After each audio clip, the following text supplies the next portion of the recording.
Stop for a breath. Let the world around you blur at its edges. Something in you clicked on this exact moment, an impulse so subtle you almost missed it. Out of all the endless fragments of noise flooding your feed, this one caught your pulse. You didn't choose it consciously. It chose you.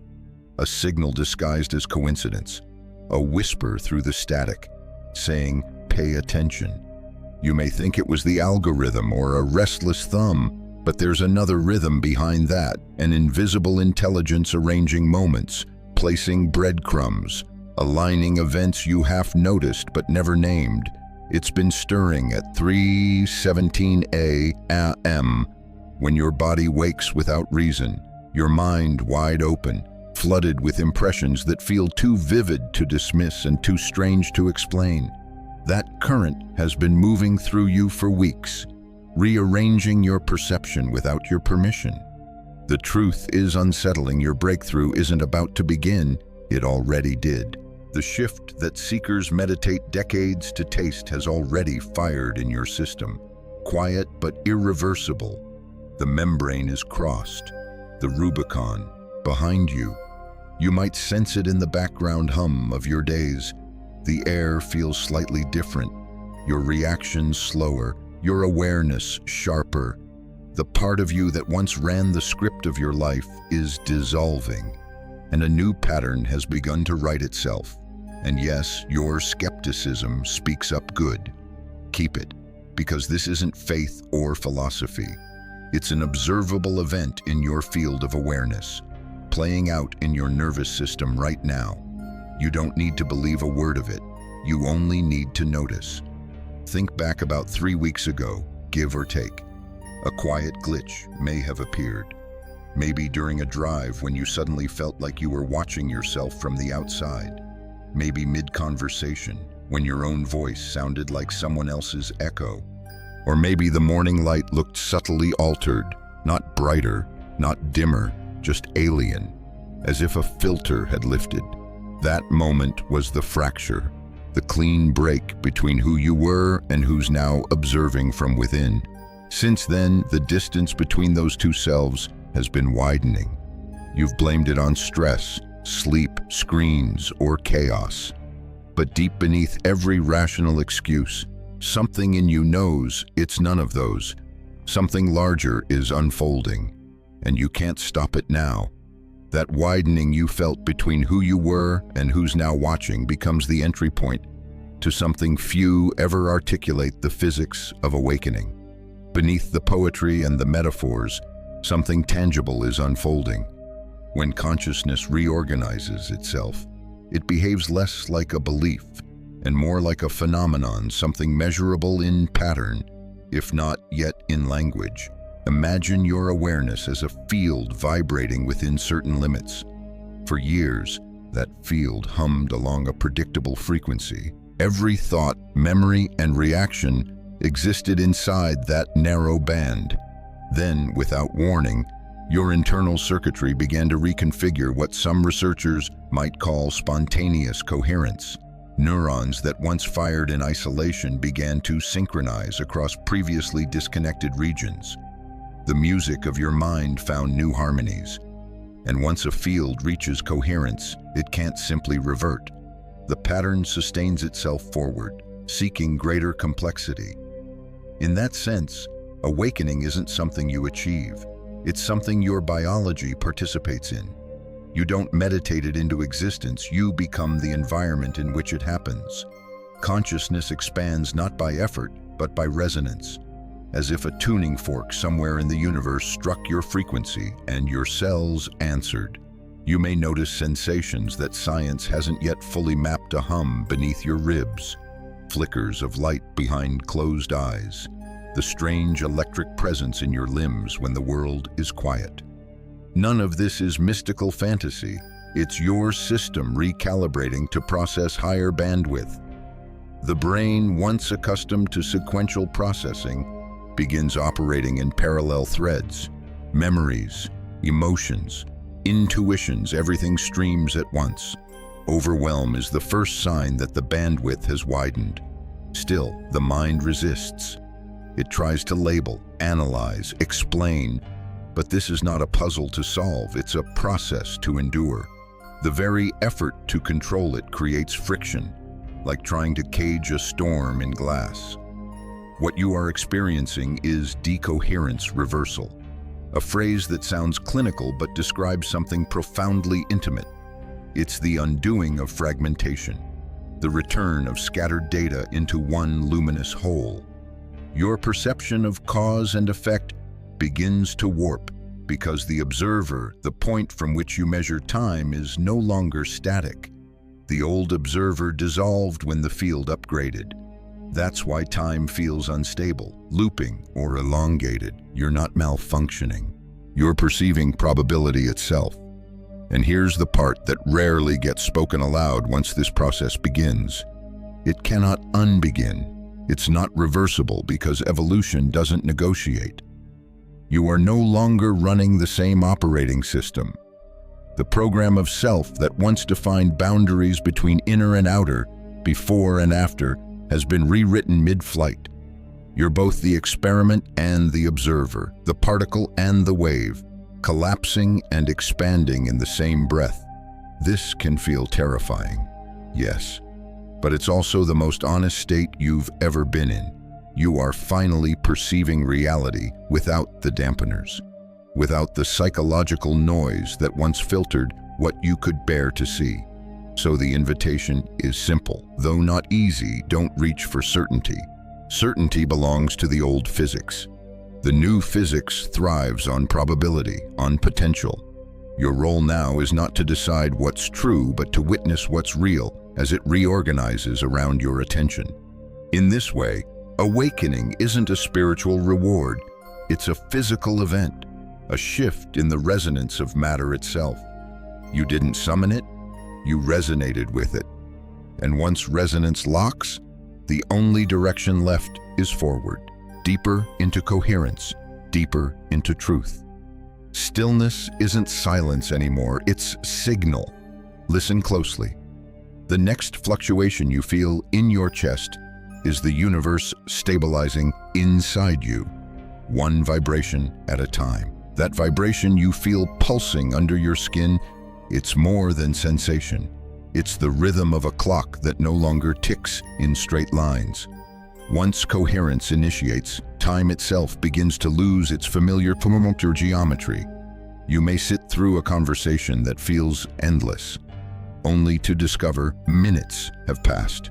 Or you glance at the sky, and a whole day has somehow folded into the space between two breaths. This isn't disorientation, it's the loosening of the temporal weave. For most of your life, time felt like a thread stretched taut from past to future, guiding cause and effect like beads on a string. But as your perception expands, that thread begins to fray, not into chaos, but into an intricate web of simultaneity. Each moment touches every other. Past choices whisper into present thoughts. Future outcomes cast shadows backward, altering the color of now. It's tempting to call these coincidences. The text that arrives just as you think of someone, the sudden urge to take a different path that spares you from an accident, the déjà vu that feels more like a memory from tomorrow.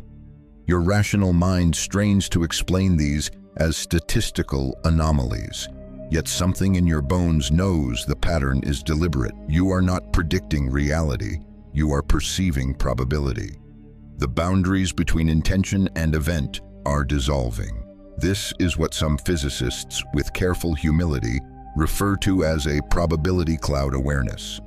It's the shift from linear observation to multi-dimensional participation. Instead of walking a single track of time, you are beginning to sense the field of potential that has always surrounded it.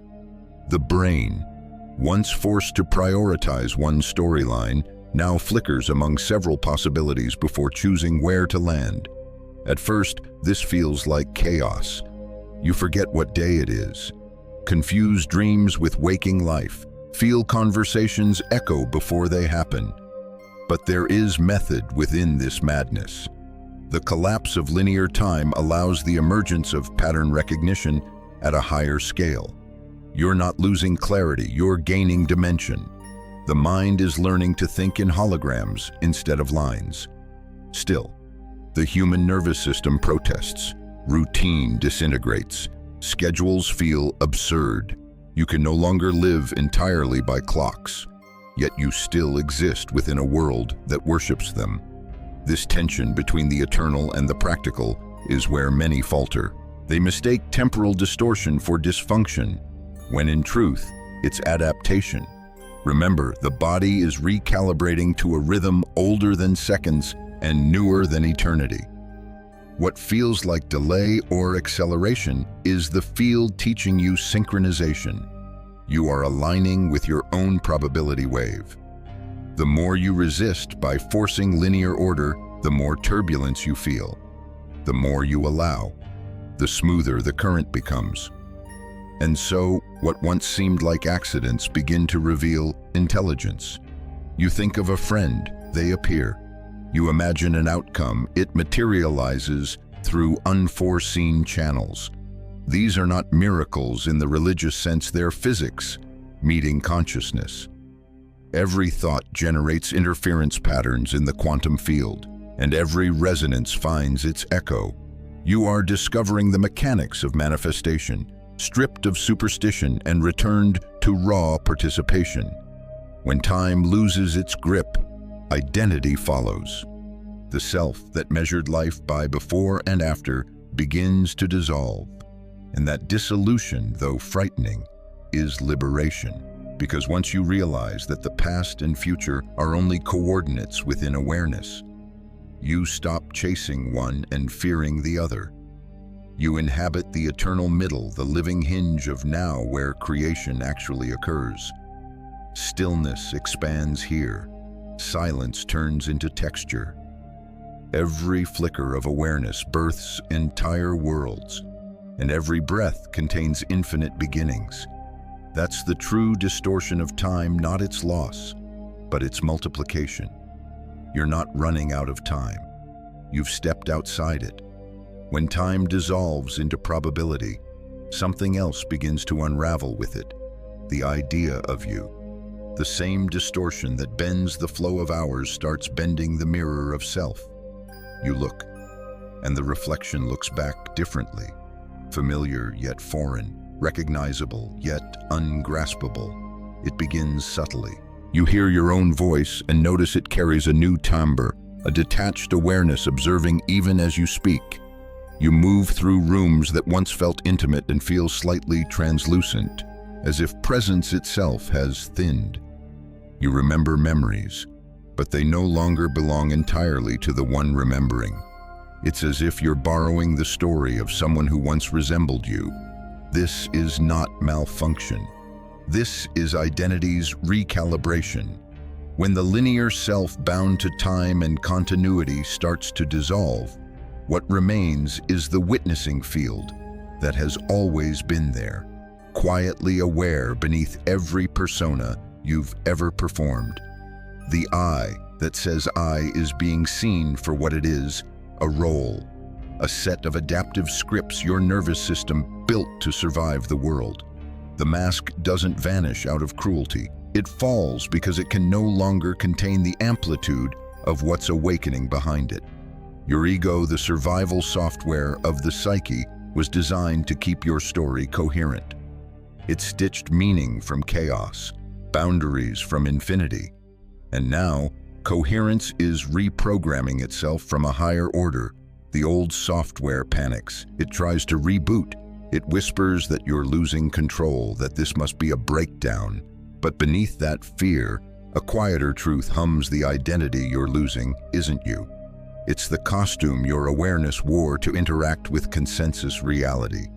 You might notice people reacting strangely. Friends tell you you've changed. Family wonders what's wrong. But what's really happening is that the vibration sustaining your persona is changing frequency. Others feel the dissonance.